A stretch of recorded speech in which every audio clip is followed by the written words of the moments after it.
Oi gente, tudo bem? Estamos aqui para mais uma aula, mais uma videoaula do canal No Mundo da Farmacologia. Hoje nós vamos abordar sobre o tema a farmacologia do sistema respiratório. Essa aula vai ser dividida em 2 vídeos, então para você ter o conteúdo completo, assistam os 2 vídeos. Para quem não me conhece, eu sou a professora Priscila, eu sou farmacêutica, PhD em farmacologia e tenho esse canal para postar vídeos sobre farmacologia, vídeos com assuntos, vídeos simples, curtos, para que seja de fácil entendimento para ajudar nos estudos de todos vocês. Conto com vocês aí, se inscrevam no canal, curtam os vídeos, compartilhem com os amigos para melhorar o canal. Então vamos lá, a gente vai falar hoje sobre farmacologia do sistema respiratório. E para a gente começar a falar da farmacologia do sistema respiratório, a gente tem que levar em consideração que temos 2 grandes doenças que acometem aí o sistema respiratório. Nós vamos falar sobre a asma e sobre a doença pulmonar obstrutiva crônica. Então vamos definir o que é a asma, o que é essa doença pulmonar obstrutiva crônica, a diferença entre as 2 doenças. Vamos ver qual o objetivo do tratamento para cada tipo de doença, para asma e para a doença pulmonar obstrutiva crônica. Vamos ver quais as principais classes de medicamentos utilizados no tratamento dessas 2 patologias. Então, a gente vai primeiro falar um pouquinho da fisiopatologia das 2 doenças, para a gente entender o que acontece no corpo, para aí sim a gente entender como os tratamentos agem, ok? Então, a asma ela é definida como uma doença inflamatória crônica das vias aéreas que envolve a participação de diversas células e componentes celulares. A inflamação crônica que acomete na asma, ela está associada à hiperreatividade das vias aéreas que determinam episódios recorrentes de sibilância, dispneia, opressão torácica e tosse, particularmente à noite e ao despertar. Então, esses sintomas são mais intensos à noite e ao despertar. Tais episódios estão associados à obstrução variável das vias aéreas, que é reversível espontaneamente ou com tratamento. Então, um fator que é bastante importante com relação à asma é que ela é um fator, uma doença, uma patologia reversível. Ocorre uma obstrução das vias aéreas e essa obstrução ela é reversível. Então, ela é uma doença inflamatória crônica, logo nós vamos ter ativação de padrões inflamatórios das vias aéreas, que tanto superiores como inferiores. Então, a gente tem várias células inflamatórias, componentes celulares inflamatórios participando desse processo. E essa inflamação crônica, ela está diretamente associada a uma hiperreatividade das vias aéreas.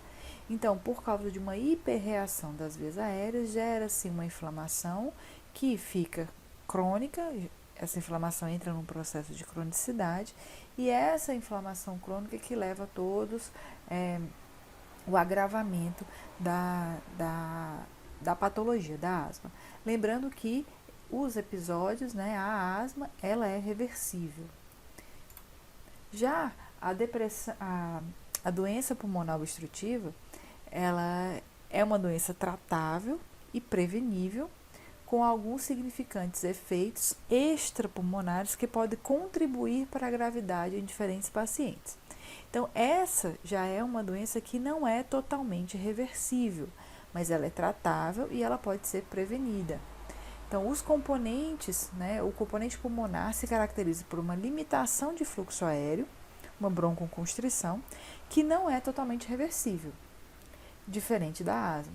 A limitação do fluxo aéreo é usualmente progressiva e associada a uma resposta inflamatória anormal do pulmão às partículas ou gases tóxicos. Então, a doença pulmonar obstrutiva, ela é causada por uma irritação, um estímulo, que podem ser partículas ou gases tóxicos, que vão fazer com que esse pulmão tenha uma resposta também inflamatória, mas uma resposta anormal e progressiva. Essa resposta anormal e progressiva, ela acaba causando aí uma limitação do fluxo aéreo que não é totalmente reversível.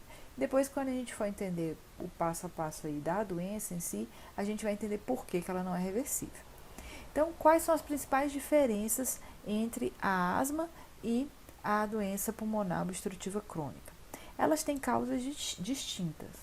A asma, ela tem um caráter inflamatório, né? É uma doença que desencadeia uma inflamação crônica das vias aéreas. A doença pulmonar obstrutiva crônica, ela já tem um agente agressor, uma partícula, um agente químico que vai causar uma lesão nas vias aéreas. Então, as células inflamatórias, todas duas geram processos inflamatórios. A gente viu que a asma, ela gera um processo inflamatório crônico. E as duas vão movimentar, vão recrutar células inflamatórias diferentes. Então, por exemplo, na asma, a gente tem uma predominância aí de linfócitos TCD4, né, os linfócitos do helper, e a ação de eosinófilos, que estão aí mais ligados a processos alérgicos, né? E elas são reversíveis, que é um processo reversível. Já na doença pulmonar obstrutiva crônica, o principal recrutamento são de linfócitos TCD8, ou seja, linfócitos citotóxicos, né? Recrutam também macrófagos e neutrófilos, e ela tem uma característica de irreversibilidade, né? Ou não tão reversível quanto a asma. Então, elas têm células inflamatórias diferentes e mediadores diferentes. Quais as consequências, né? Elas vão ter também consequências inflamatórias diferentes. Quais consequências são essas? Na asma, eu tenho um aumento maior de secreção, de produção de muco. E essa secreção exagerada de muco é que vai obstruir, ajudar na obstrução que causa a asma. Na doença pulmonar obstrutiva crônica, a gente tem um processo de broncoconstrição, não somente pelo acúmulo de secreção. Temos aumento de secreção? Tem, mas não é tão intenso quanto na asma. E não é a secreção que vai causar obstrução. Na doença pulmonar obstrutiva crônica, a broncoconstrição é o principal fator da consequência inflamatória. E quais são as respostas terapêuticas? Por que elas têm vão ter resposta terapêutica diferente? Elas vão ter que ser tratadas de forma diferente, né? Se elas têm células inflamatórias diferentes, mediadores diferentes, causas distintas, consequências inflamatórias diferentes, o tratamento também é diferenciado. Então, na asma, se usa muito mais corticoides e na na doença pulmonar obstrutiva crônica se usa mais broncodilatadores. Então quer dizer, professora, que eu não vou usar corticoide na doença pulmonar e não vou usar broncodilatador na asma? Não, não quer dizer isso. A gente não está limitando. Eu estou dizendo o que mais se usa, né? Então, na asma a gente vai fazer maior uso de corticoides, né? Vai ser o principal agente aí. E na doença pulmonar a gente vai usar os broncodilatadores, ok? Então, aqui é a fisiopatologia da asma, para a gente entender, então, por que, né, começar a entender mecanicamente por que a asma é diferente da doença pulmonar obstrutiva crônica.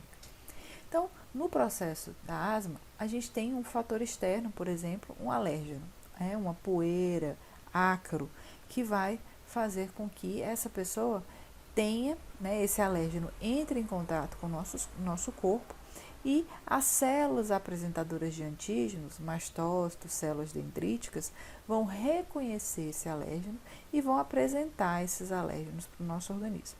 Então, eles vão apresentar esse alérgeno para as células, para os linfócitos TCD4. E o TCD4, o HELP2 especificamente, vai ser aí o responsável por aumentar a produção, né, de citocinas. Então, ele vai fazer com que aumente a produção de citocinas. Professor, o que são as citocinas? A gente já viu em outras aulas que as citocinas são substâncias produzidas por células que vão ser estimular e desencadear um processo de ativação em cascata que vai levar a um processo inflamatório, né? Então, as citocinas são ativadas, né, por células específicas, né? Elas podem ser um agente externo, no caso aqui de um alérgeno, que ativa o TCD4, que vai fazer com que o TRHOP2 aumente a produção de citocinas. Então, essa produção vai desencadear um processo em cascata de ativação de substâncias pró-inflamatórias e anti-inflamatórias também, que vão fazer com que o processo inflamatório evolua. Então, esse aumento das citocinas vai fazer com que a gente tenha um aumento na produção de muco. Então, eu vou ter uma hipersecreção de muco, porque vai causar aí uma hiperplasia das células produtoras de muco.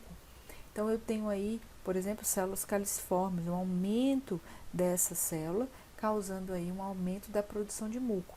Além disso, essas citocinas, o aumento dessas citocinas vai causar aí vasodilatação e formação de novos vasos sanguíneos, além do extravasamento do plasma, causando edema.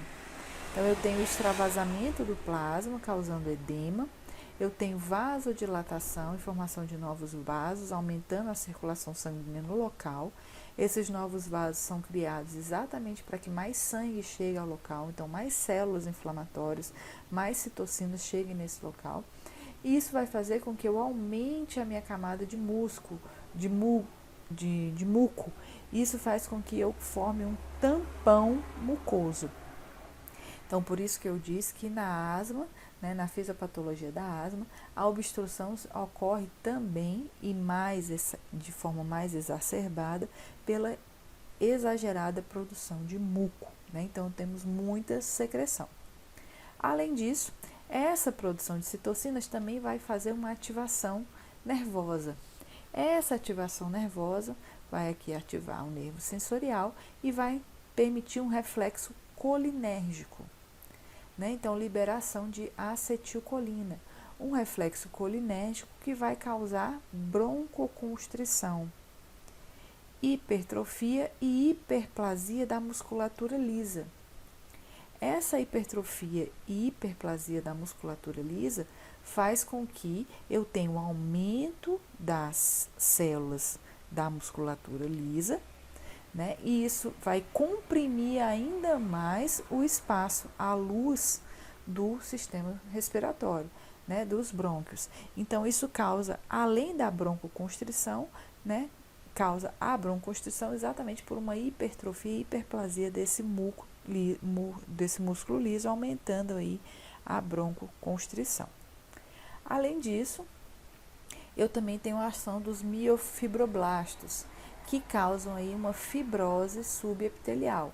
Uma fibrose, professora, mas fibrose, quando ocorre fibrose, não tem reversão.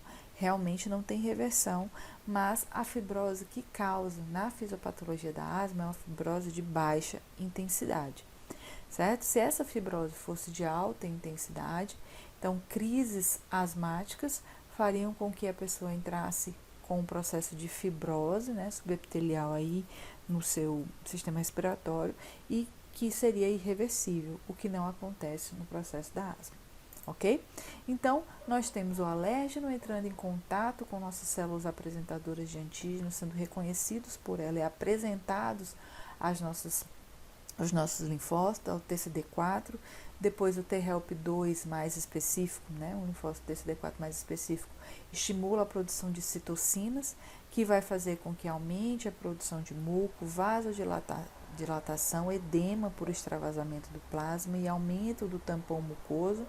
Além disso, ela tem uma ativação nervosa causando um reflexo colinérgico que causa aí uma broncoconstrição por causa de uma hipertrofia e hiperplasia da musculatura lisa. Além disso, nós temos uma baixa intensidade de uma produção de fibrose, né, causadas pelo miofibroblasto. Ok? Então, essa é a fisiopatologia da asma. Aqui nós temos uma fotomicrografia onde a gente vê uma foto, um paciente que não tem asma, um pulmão normal, certo? Células normais. E aqui a gente vê já com o processo asmático, né, de asma. Então, a gente vê aqui a luz bem obstruída, um excesso de secreção, de muco. A gente vê uma hipertrofia aqui do músculo liso, né? Então, a gente vê aqui o músculo liso mais delineado, e aqui a gente já vê que tem uma hipertrofia desse músculo liso. A gente vê a infiltração de células, né, infiltração de neutrófilos, de células inflamatórias, de linfócitos, né, e eosinófilos principalmente.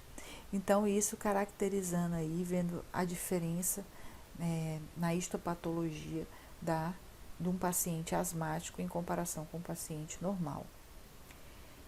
Como acontece, então, de forma mais detalhada, né? Então, nós temos um agente alérgeno, que vai entrar em contato com as nossas células, né? Lembrando que a gente tem toda uma proteção nas nossas vias respiratórias, né? Nós temos as células ciliadas, nós temos a movimentação desses cílios, nós temos um muco de proteção e, mesmo assim, algumas vezes esses agentes conseguem ultrapassar essas barreiras físicas e entram em contato com as nossas células.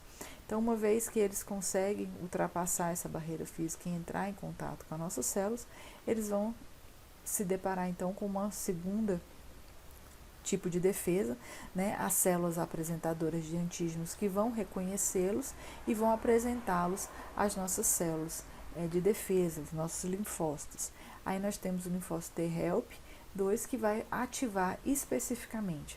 Eu tenho ele ativando neutrofinas, né? A gente viu lá, falei das citocinas de forma geral, mas eles ativam neutrofinas que vão ativar o neurônio e vão produzir neuropeptídeos. Eu tenho esse T-help2 ativando fator de liberação de histamina e outros neuropeptídeos.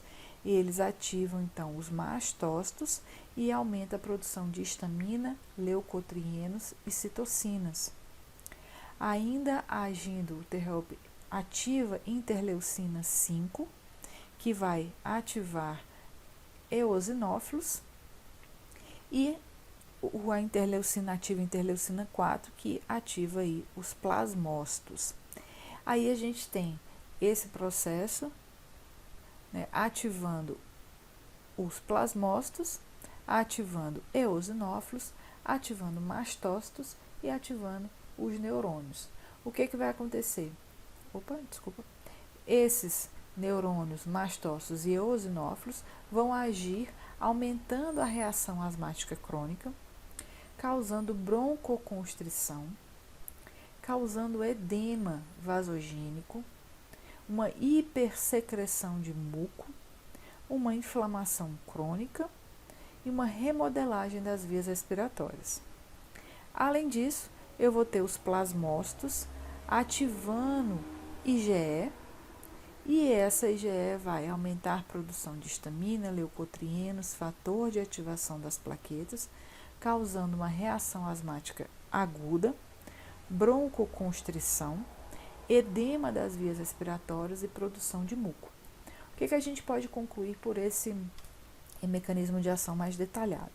Aqui a gente viu as células específicas que são ativadas, né? Então, nós temos ativação de neurônio, nós temos ativação de mastócitos, eosinófilos e plasmócitos. Os plasmócitos, especificamente, vão ativar imunoglobulina E, que participam aí do processo alérgeno, principalmente, reações inflamatórias agudas. Então, nós temos aí uma reação inflamatória aguda. E o eosinófilo, mastócito e neutrófilo agem mais na inflamação crônica, né, levando a uma reação asmática crônica. Ah, professora, mas o eosinófilo não age também tem um efeito antialérgeno, age também imunoglobulina E? Sim, também tem uma ação, mas não tão direta quanto a do plasmócito, ok? Então, eles também continuam com esse processo, né, eles ativam, tem uma reação asmática aguda, mas eles têm um papel principalmente na reação asmática crônica, ok? Então, a gente viu a fisiopatologia da asma. Na fisiopatologia da doença pulmonar obstrutiva crônica, Nós temos um agente irritante, por exemplo, a fumaça do cigarro, o uso de algum agente químico, a inalação de drogas, né, de outras drogas por via aérea, tudo isso causando aí uma irritação, sendo um agente externo que pode desencadear a doença pulmonar obstrutiva crônica. Ah, professora, na asma eu também tenho um agente externo, um alérgeno, né? É um agente externo, mas é um agente externo que a gente não consegue evitar por completo. Já o uso do cigarro, o uso de drogas, o uso de inalantes químicos, né?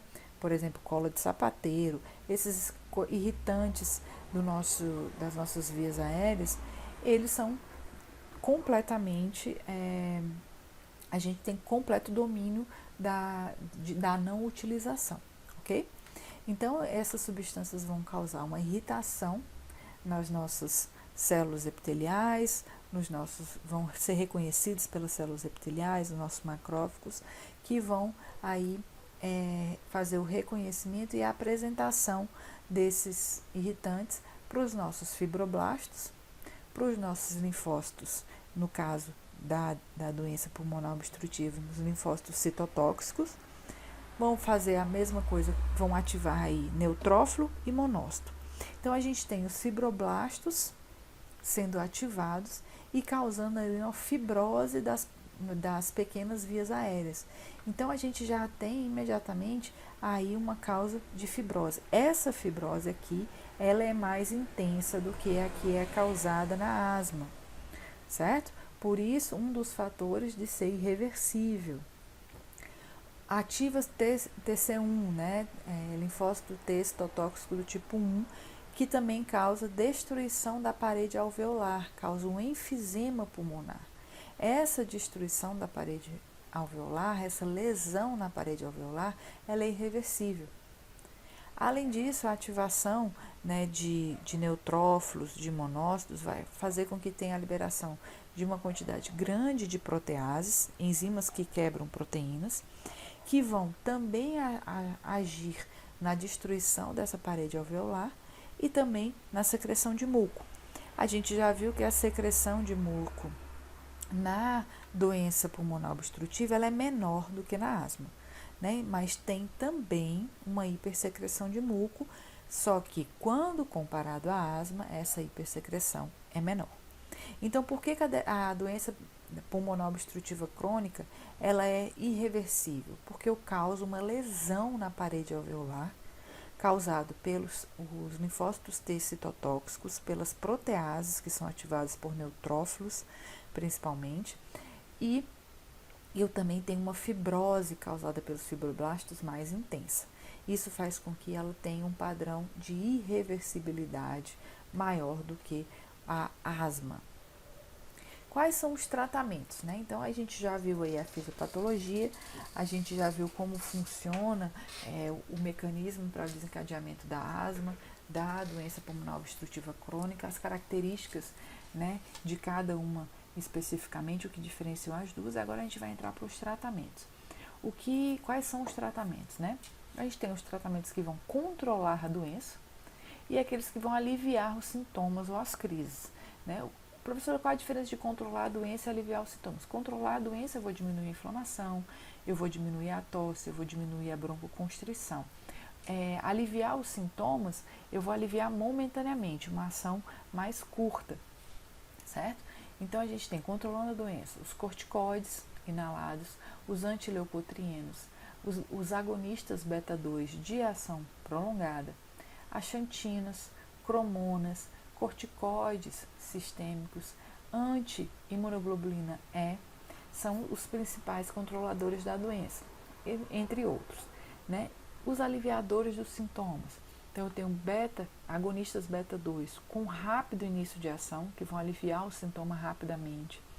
Eu tenho os beta-2 de ação curta, salbutamol, fenoterol, terbutalina. Os de ação mais prolongada, como formoterol. Os anticolinérgicos. As xantinas também podem ser usadas só para alívio dos sintomas. E os corticoides sistêmicos, né, que não vão fazer uma ação diretamente no local, eles vão ser de uso sistêmico. Então a gente vai ver essas classes, esses medicamentos de uma forma separada, ok? Então vamos lá falar um pouquinho dos agonistas beta 2. Só para relembrar aqui, os agonistas beta 2 adrenérgicos, né, eles agem em receptores alfa e beta, alfa 1, alfa 2, beta 1, beta 2, beta 3. São metabotrópicos, né? Eles agem acoplados a uma proteína G. Especificamente os que agem nos receptores beta 2, eles vão causar nos brônquios relaxamento muscular. Então, nos brônquios vão causar relaxamento muscular, causando aí uma diminuição da broncoconstrição, certo?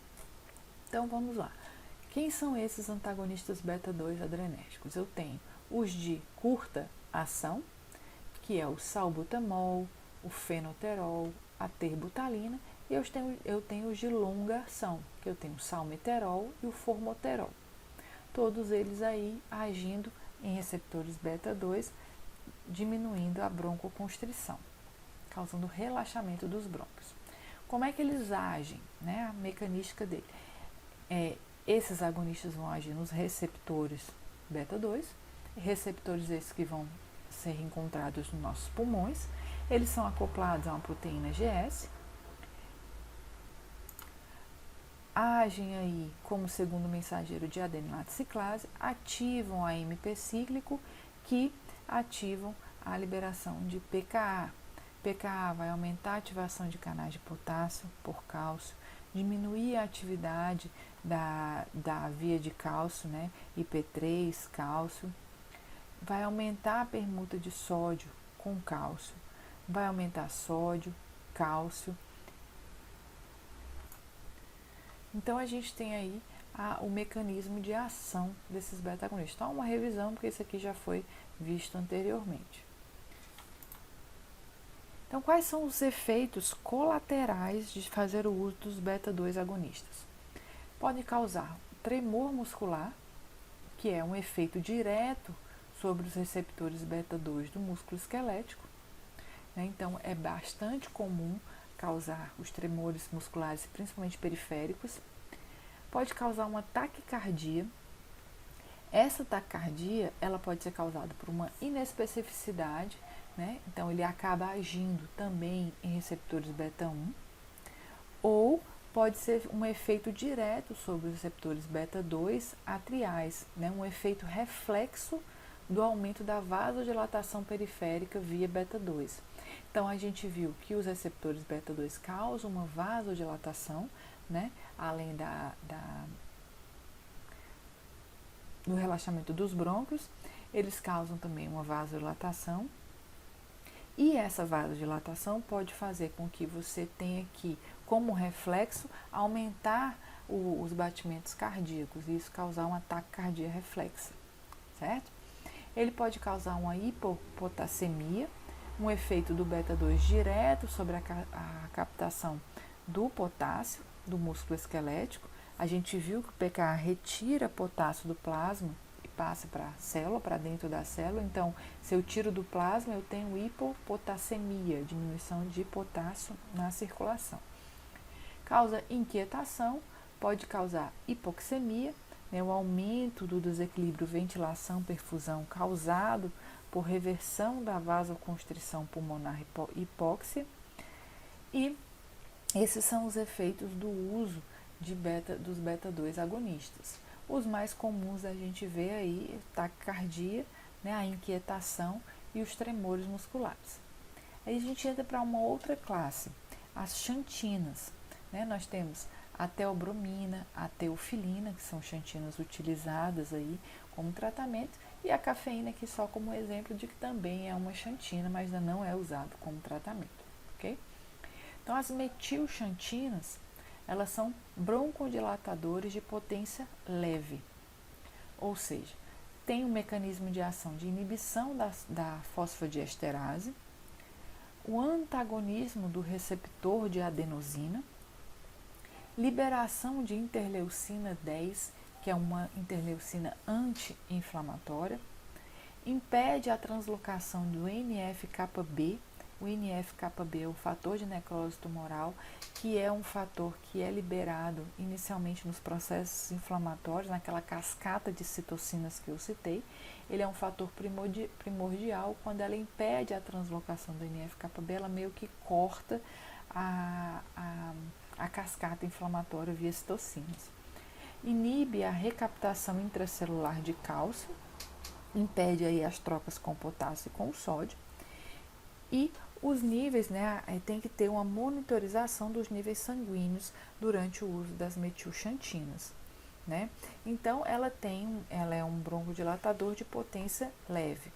Qual a ação das metilxantinas? Então, a gente tem aí os agonistas beta-2 agindo nos receptores beta-2, né, que são acoplados à proteína GS, e tem todas essas ações que a gente já viu. As metilxantinas vão inibir a fosfodiesterase.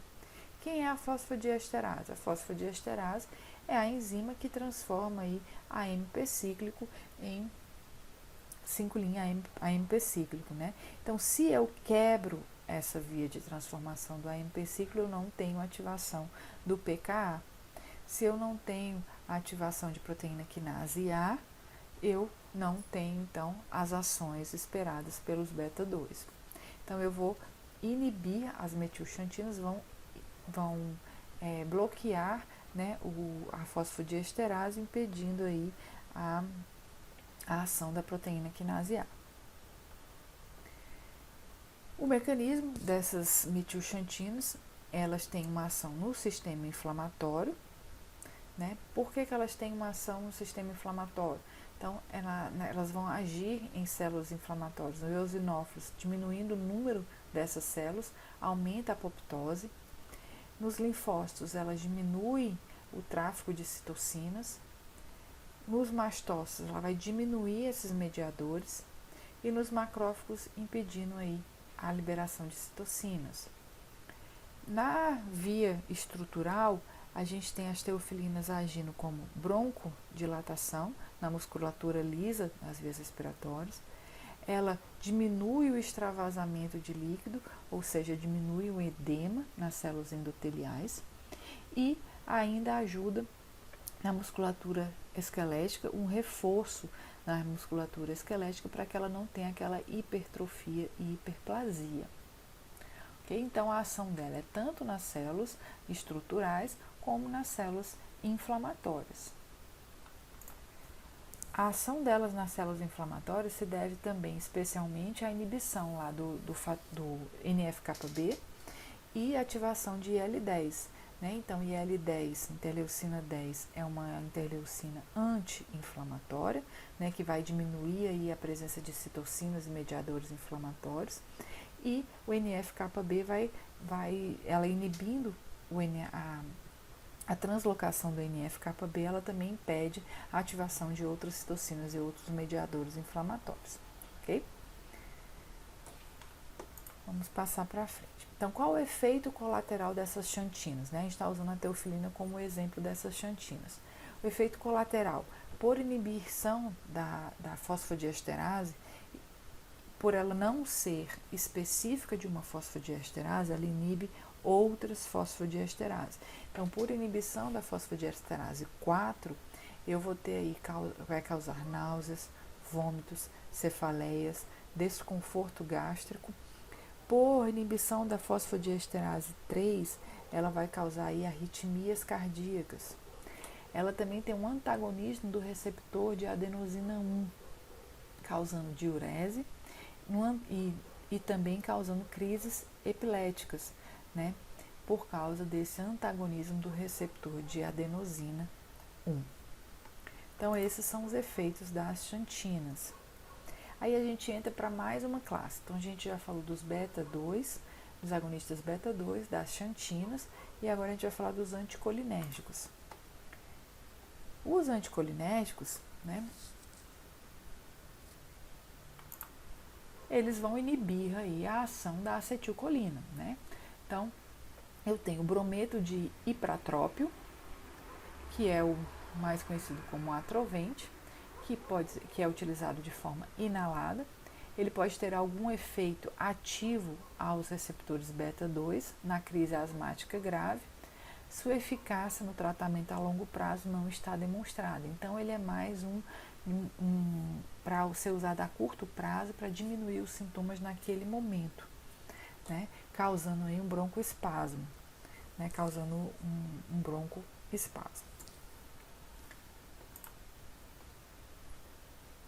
Aí, só lembrando que os tipos de receptores muscarínicos presentes nos pulmões são os tipos M3, né? Eles estão aí na musculatura lisa dos brônquios, e a ação desses, né, a acetilcolina interagindo com os receptores M3, ela vai causar uma broncoconstrição e aumento da secreção. Então, o uso do anticolinérgico, ele faz exatamente isso, ele vai causar um broncoespasmo, inibe essa broncoconstrição, inibe aí receptores M3, inibe broncoconstrição e diminui a produção da secreção. Então, as duas vias que causam a obstrução. Né? Na asma, por exemplo, a broncoconstrição menor e o aumento da secreção maior, mas aí com efeito imediato, para um efeito agudo, não um efeito a longo prazo. Então, os anticolinérgicos, eles... A gente observa aqui que num paciente normal, né, ele tem ativação da acetilcolina, né, ele vai causar aqui na musculatura um broncoespasmo, né, e quando você usa um antagonismo muscarínico, você não tem uma alteração. Quando esse paciente ele tem doença pulmonar obstrutiva crônica, né, ele tem uma broncoconstrição, né? Mesmo ele liberando a acetilcolina, ele tem essa broncoconstrição. E quando você faz um antagonista muscarínico, ou seja, eu impeço que essa acetilcolina haja, ele vai ter aí uma diminuição dessa constrição, vai ficar menos constrito. Porque, como a gente viu, a acetilcolina ela age aqui causando a broncoconstrição, né?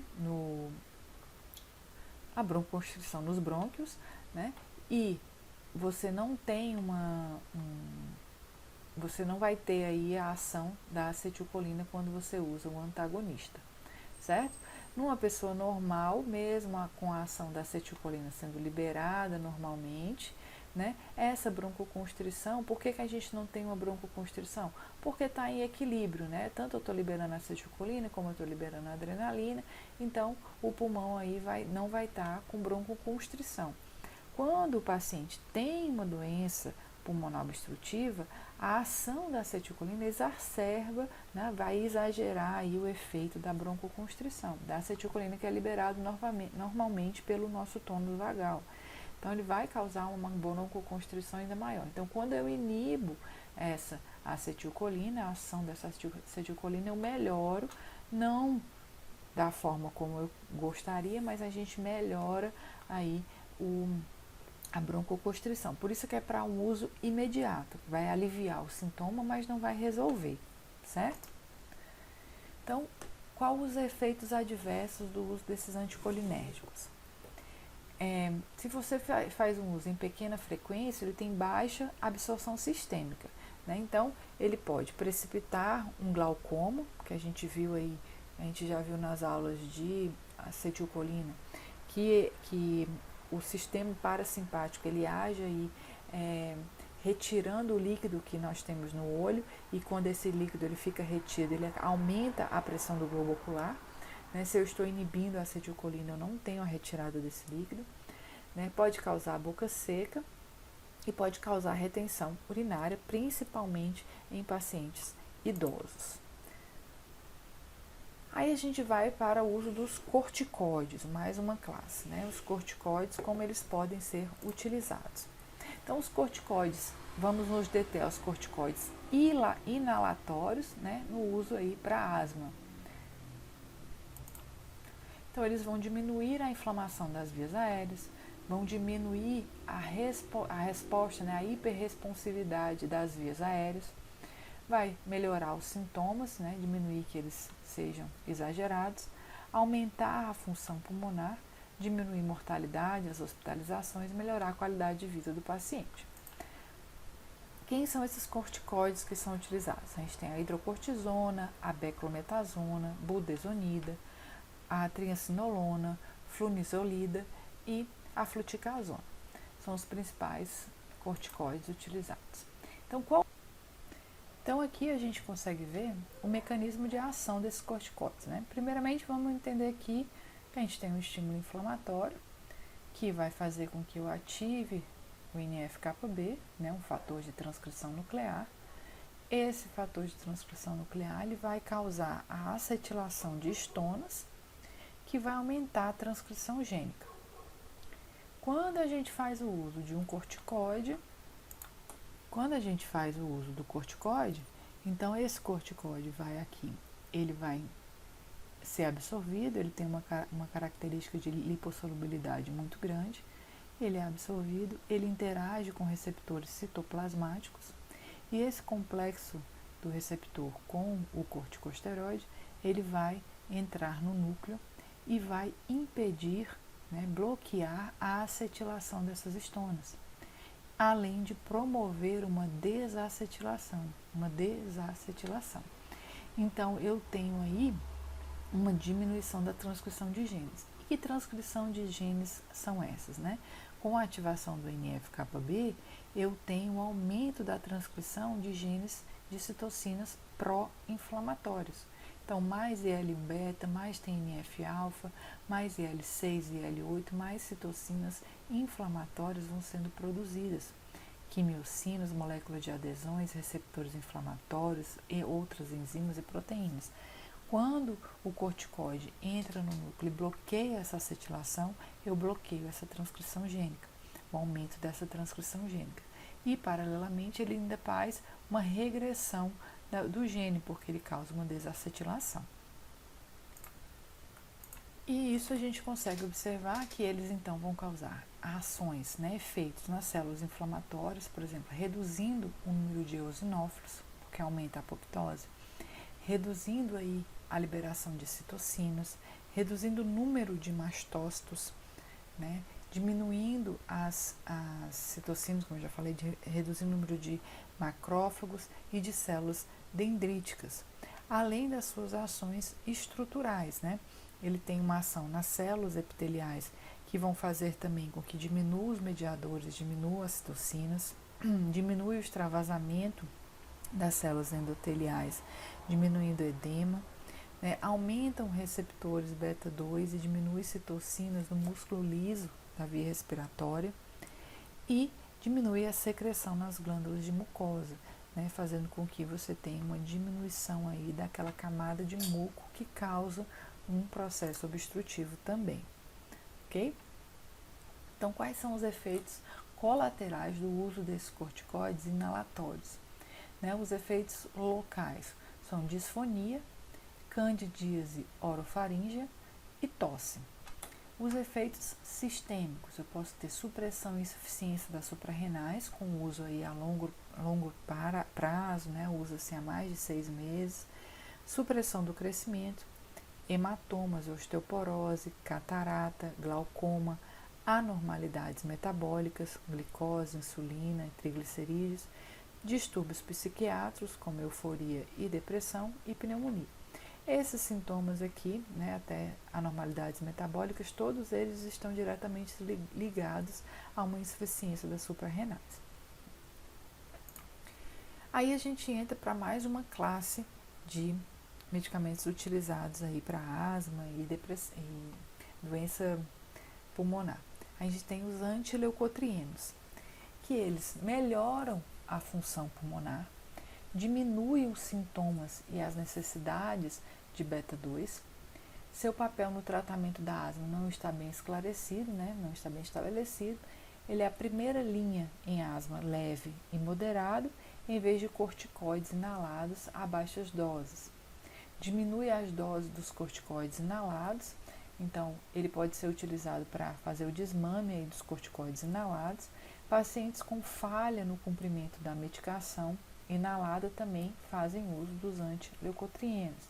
E pacientes com asma e rinite alérgica também têm uma ação bastante satisfatória com o uso de antileucotrienos.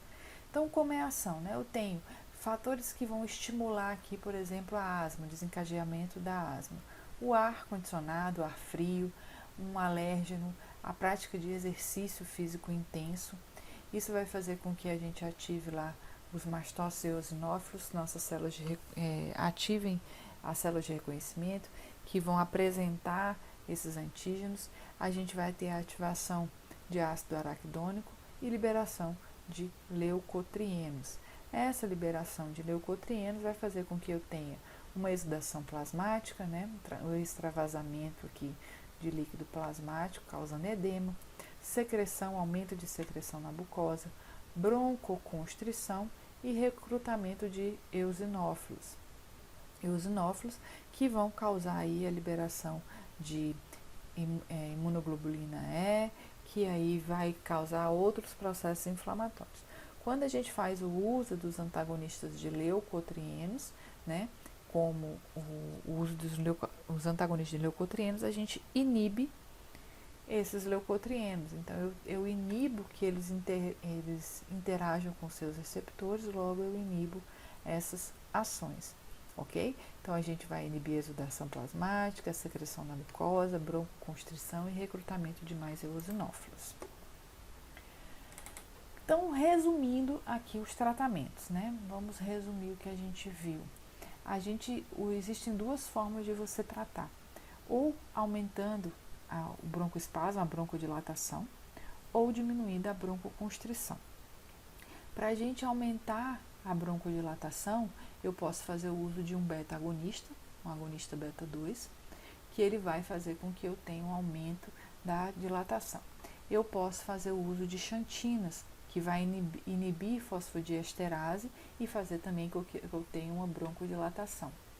E a gente pode fazer o uso de antagonistas muscarínicos, os anticolinérgicos, que vão aí inibir a acetilcolina, fazendo com que você tenha uma diminuição da broncoconstrição.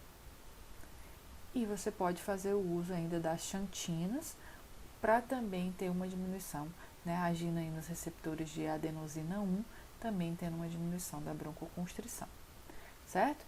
E além disso, paralelo a isso, a gente tem os inibidores de leucotrienos, que a gente acabou de ver, né, que eles têm uma ação inibindo mesmo a ação dos leucotrienos nos seus receptores, uma ação aí de broncoconstrição, também diminuir a broncoconstrição. Agora, realmente, para terminar, nosso último slide, né, quais são os objetivos do tratamento da doença pulmonar obstrutiva crônica e da asma, né? Na asma, é reduzir os sintomas crônicos, a tosse, a dispneia durante o dia, à noite ou após exercício físico, reduzir o uso de beta-2, os agonistas beta-2 inalado de ação curta, né? Manter a função pulmonar normal, manter as atividades do dia a dia, prevenir as exacerbações, ou seja, crises agudas, né? E os efeitos adversos mínimos ou ausentes, fazer com que esse paciente tenha uma vida normal, né? Alguns casos de asma, eles são reversíveis, como a gente viu no início da aula. Na doença pulmonar obstrutiva crônica, a gente tenta evitar ou minimizar a evolução da doença. A gente não tenta regredir a doença, é evitar ou minimizar a evolução. Aliviar os sintomas, melhorar a qualidade de vida do paciente, né, melhorar a tolerância ao exercício, prevenir e tratar também exacerbações e evitar e tratar as complicações. Então a gente tem um tratamento mais paliativo, porque a gente sabe que não tem como voltar, né, regredir depois da doença instalada. Então você tenta minimizar a evolução dessa doença, ok? Então a gente finaliza aqui. Realmente esse primeiro vídeo ficou mais longo do que eu esperava, mas a gente falou tudo de asma, de doença pulmonar obstrutiva crônica, os tratamentos para essas duas doenças. O próximo vídeo a gente vai falar de expectorante mucolítico e antitussígeno para fechar aí o sistema respiratório. Eu espero que vocês tenham gostado da aula, que vocês tenham entendido. Qualquer dúvida, entre em contato comigo, mandem e-mail. Se vocês tiverem gostado da aula, curtam a aula, compartilhem, se inscrevam no canal para me ajudar, para eu continuar postando vídeo para vocês. E a gente se encontra na próxima aula, ok? Bons estudos!